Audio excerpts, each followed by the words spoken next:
lupa subscribe bos, subscribe gratis bos.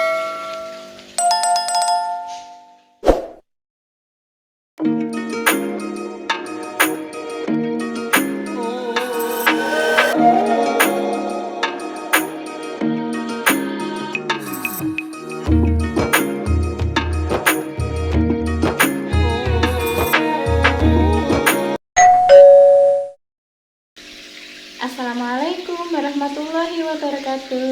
Jumpa lagi dengan channel YouTube aku, Diary Nuri. Jangan lupa subscribe ya teman-teman. Bagaimana kabarnya teman-teman? Semoga selalu diberi kesehatan dan keberkahan oleh Allah Subhanahu wa taala. Teman-teman, di sini aku akan berbagi tips kepada kalian semua. Barangkali kalian ada planning untuk berwisata ke Karimun Jawa ya teman-teman. Di sini aku akan membagikan 4 tips ya teman-teman. Yang pertama, kapan waktu yang tepat untuk kita berwisata ke Karimun Jawa. Yang kedua, bagaimana caranya agar kita sampai ke Karimun Jawa. Yang ketiga, barang-barang apa saja yang wajib kita bawa untuk berwisata ke Karimun Jawa. Dan yang keempat, loh kok jari aku udah keempat aja. Yang keempat maksudnya ya teman-teman, wajib tidak kita mengikuti biro perjalanan atau biro wisata. Nah teman-teman, mari kita bahas mulai dari topik yang pertama. Yang pertama itu, kapan waktu yang tepat kita berwisata ke Karimun Jawa. Waktu aku wisata ke Karimun Jawa, ada penduduk sana itu yang bilang waktu yang tepat untuk berwisata ke sana itu antara bulan April sampai bulan Desember ya teman-teman. Karena apa? Karena di bulan April, Mei, Juni, Juli, Agustus, September, Oktober, November, dan Desember itu gelombang air lautnya tidak terlalu tinggi dan anginnya tidak terlalu kencang, sehingga tidak mengganggu aktivitas snorkeling kita dan tidak membahayakan perjalanan kita. Terus kita lanjut ke topik yang kedua. Bagaimana caranya kita agar bisa sampai ke Karimun Jawa? Ada 2 jalur ya teman-teman. Jalur pertama jalur udara, dan jalur yang kedua adalah jalur laut. Kalau lewat jalur udara, kita harus ke Bandara Ahmad Yani Semarang terlebih dahulu. Lalu kita naik pesawat menuju ke Bandara Dewandaru Karimun Jawa. Dewandaru Karimun Jawa ya teman-teman. Tapi pesawatnya juga agak mahal ya teman-teman, karena itu pesawatnya itu pesawat yang model baling-baling itu loh teman-teman. Terus untuk yang lewat jalur laut itu ada 2 pilihan. Yang pertama itu lewat dari pelabuhan Kartini Jepara, atau yang kedua dari pelabuhan Tanjung Emas Semarang. Kita bahas dari yang lewat pelabuhan Kartini Jepara dulu ya teman-teman. Kalau lewat pelabuhan Kartini Jepara itu ada 2 penyeberangan. Yang pertama penyeberangan kapal feri Siginjai.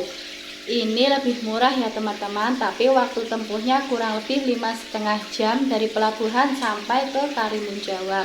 Terus yang kedua kapal ekspres bahari. Ini agak mahal sedikit dari kapal feri Siginjai ya teman-teman, tapi kapal ini cepat sampainya ke Karimun Jawa, kurang lebih 3 jam ya teman-teman.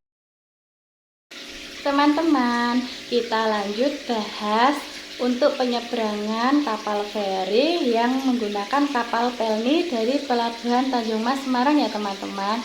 Waktu tempuhnya itu kurang lebih 5 jam ya teman-teman.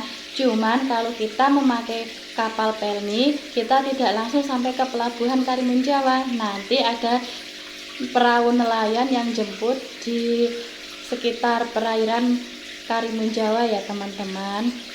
Lanjut kita bahas untuk pembahasan yang nomor 3, yaitu barang-barang yang wajib kita bawa.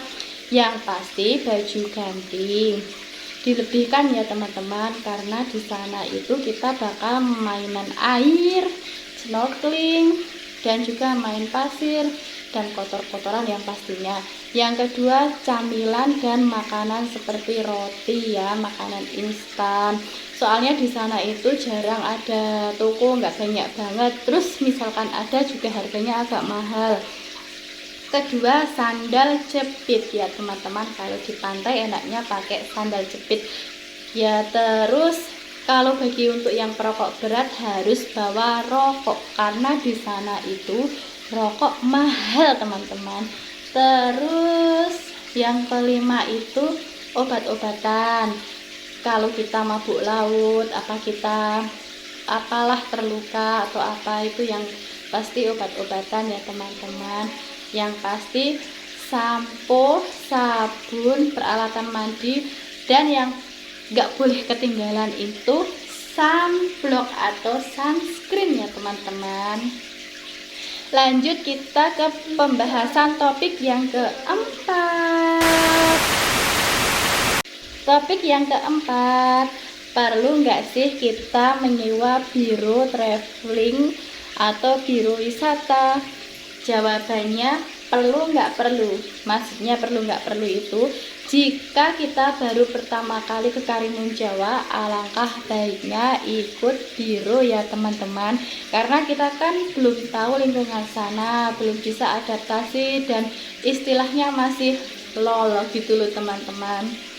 Di sana itu biro itu murah kok teman-teman, nggak mahal. Nah, kalau kita sudah pernah ke sana atau kita sudah searching-searching atau kita sudah mengetahui kira-kira di sana itu bagaimana, kita bisa mandiri ya teman-teman, nggak usah pakai jasa biro. Di sana itu banyak hotel. Terus untuk snorkeling juga kita mudah. Terus pantai-pantainya itu biayanya cuma 10.000 teman-teman. Dan di sana itu nggak jauh banget gitu loh, deket-deket. Yang jauh itu mungkin ya pantai yang sebelah barat seperti pantai Laindra dan juga Tanjung Gelam dan Bukit Love, itu harus sewa mobil atau sewa motor ya teman-teman. Nah teman-teman, demikian tips-tips yang dapat saya bagikan, semoga bermanfaat untuk kalian semua. Jangan lupa subscribe bagi yang belum subscribe ya teman-teman, dan jangan di skip-skip video dari saya. Jika ada salahnya saya mohon maaf ya teman-teman. Jika ada gangguan-gangguan kecil abaikan ya teman-teman, maklum saya ibu rumah tangga yang mengurus 3 orang anak yang super duper. Yang teman-teman, cukup sekian, saya undur diri. Wassalamualaikum warahmatullahi wabarakatuh. Dadah. Nah teman-teman, kita mulai berbagi tips. Nah teman-teman, mari kita bahas topik yang keempat, yaitu perlu nggak sih kita